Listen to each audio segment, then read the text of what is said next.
10টা হুন্ডা 20টা গুন্ডা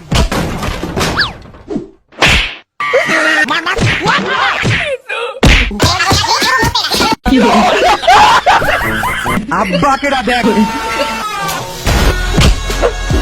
বাংলাদেশের প্লেয়ার সব থেকে ভালো খেলে। नहीं, इंडिया का प्लेयर सबसे अच्छा खेलते हैं। हमारे यहाँ नंबर 1 यूट्यूबर अज्जू भाई है। তাহলে হয়ে যাক কাস্টম, দেখা যাবে।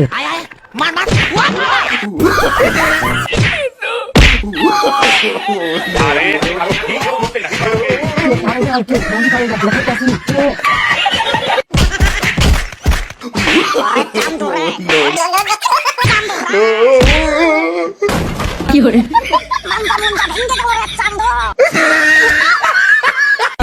আব্বাকে দেখ, আব্বাকে দেখ। মুন্ডা চাচ্ছে তোর হোগা সাল চামড়া তুলি আলা দিয়ে একদম।